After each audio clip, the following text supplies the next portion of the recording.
Assalamualaikum warahmatullahi wabarakatuh. Salam sejahtera bagi kita semua untuk memenuhi tugas dari makul sejarah pendidikan yang diampu oleh beliau Ibu Heni Kusmawati MSI. Kami akan mempresentasikan salah satu tema dari makul tersebut, yaitu karakteristik pendidikan yang bercorak Islam di Indonesia, tanda kutip tradisional, yang saya susun dengan kawan saya, yaitu satu, saya sendiri Somuddin Hadik, dan teman saya Asep Enti Wijaya. Langsung ke materi, yaitu huruf A, unsur budaya Islam yang terjadi atau yang berkembang dalam sejarah pendidikan. Konsep gurukula yang terjadi masa Hindu-Buddha berkembang dan mempengaruhi budaya Islam. Perubahan dari substansi pelajaran pada masa Hindu-Buddha yang dipelajari agama Hindu-Buddha juga. Tetapi masa pendidikan Islam juga berganti dengan pendidikan agama Islam. Seperti halnya membaca Al-Quran, menghafal hadis yang telah disusun oleh para ulama-ulama terdahulu, para imam-imam besar yang terkenal.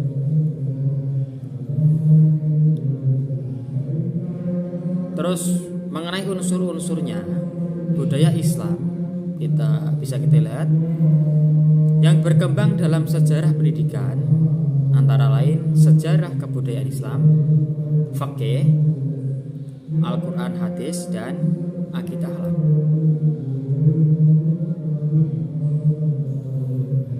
Lanjut saja kita ke huruf B, perkembangan pendidikan langgar, rangkang, atau maupun surau.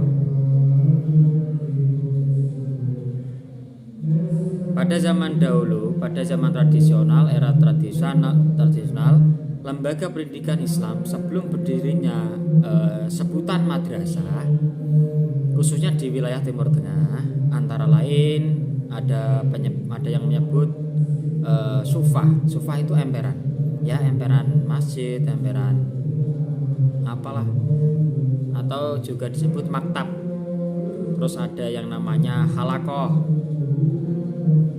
Halakoh itu ya pertemuan antara guru dan murid dalam satu majelis. Terus ada juga yang disebut majelis, terus masjid, dan sebagainya.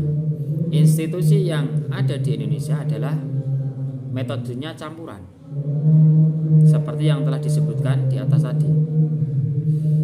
Penjelasan mengenai lembaga klasik, terutama yang ada di Indonesia tersebut, adalah sebagai berikut. Salah satunya yaitu langgar.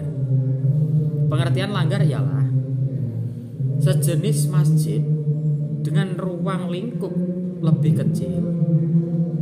Kalau sekarang ya dikenal dengan istilah musola. Musola itu tempat sholat sebenarnya. Musola itu tempat sholat. Itu alam mangkul. Terus pelajaran yang diberikan di langgar adalah pelajaran dasar, yaitu tujuannya agar anak-anak yang dididik itu mampu membaca Al-Quran dengan baik dan benar. Rangkang adalah tempat tinggal murid yang berlokasi di sekitar masjid, jadi kanan kiri masjid atau yang dekat masjid. Pokoknya pendidikan ini mirip dengan pondok pesantren. Artinya apa? Artinya memang kalau rangkang ini lebih ke mukim itu ya bertempat tinggal, tidak sering pulang atau tidak sering ke rumah, tapi lebih banyak di rangkang ini daripada di rumah. Metodenya adalah soroga. Sorogan itu ya antara murid dan guru atau ustadz atau kiai berhadapan langsung, anak yang membaca, terus guru yang mendengarkan, bila salah dibenarkan. Seperti itu sorogan, yaitu membentuk lingkaran dan guru berada di tengah untuk menjelaskan materi. Bisa juga seperti itu. Terus lanjut kita ada surau, rumah umat Islam yang digunakan untuk beribadah, sama seperti halnya langgar. Sebenarnya tidak jauh ya perbedaannya antara langgar, surau dan lain-lain. Lanjut huruf C, yaitu mengenai perkembangan pendidikan pondok pesantren dan madrasah. Memang yang berperan penting dalam hal pondok pesantren maupun madrasah adalah wali songo dan tokoh-tokoh lainnya. Dari perkembangan pesantren pada awal penyebaran agama Islam, wali songo adalah tokoh sentral dalam perkembangan pendidikan, terutama pendidikan Islam. Dan perkembangan pondok pesantren, sejarah telah merekam jejak bahwa keberadaan pondok pesantren berkaitan dengan tokoh masyarakat, baik dari kalangan ulama, priyayi maupun mana yang menjadi bagian dari struktur pemerintahan kolonial. Pada umumnya, metode belajar seperti bandongan dan sorogan dikembangkan sebagai metode belajar pondok pesantren tradisional yang diberikan secara individu ataupun berkelompok. Sampai sekarang pun di pondok-pondok pesantren itu masih melakukan metode lanjut lembaga pendidikan Islam yang juga mempengaruhi perkembangan pondok pesantren salafiyah di Indonesia, yakni adalah madrasah. Untuk penjelasan tentang madrasah, yaitu lembaga tidak secara kompleks mempelajari tentang agama atau mempelajari pelajaran masalah agama, tetapi juga mempelajari tentang ilmu pengetahuan lain. Menjadikan madrasah ini bersifat terbuka. Menurut Muhammad Abduh, beliau sebagai pemikir pendidikan melakukan transformasi dari pendidikan Islam tradisional menuju pendidikan Islam modern, yang mempunyai gagasan atau beliau mempunyai gagasan untuk mengubah madrasah sebagai institusi pendidikan yang masih didominasi oleh pendidikan tentang agama Islam, memberi peluang yang seluas-luasnya terhadap perkembangan ilmu pengetahuan keduniaan. Disebut juga pondok pesantren modern. Pada masa kemerdekaan dijadikan sebagai institusi pendidikan formal, di mana kurikulum dan tenaga pengajarnya dirancang oleh dua departemen terkait, yakni Departemen Agama dan Departemen Pendidikan. Dapat diperoleh sebuah generalisasi bahwa sebagian besar perkembangan pendidikan masyarakat pada tersebut tidak bisa dilepaskan dengan proses dan upaya penyebaran agama. Sifat pendidikan bergerak antara tataran informasi dan informal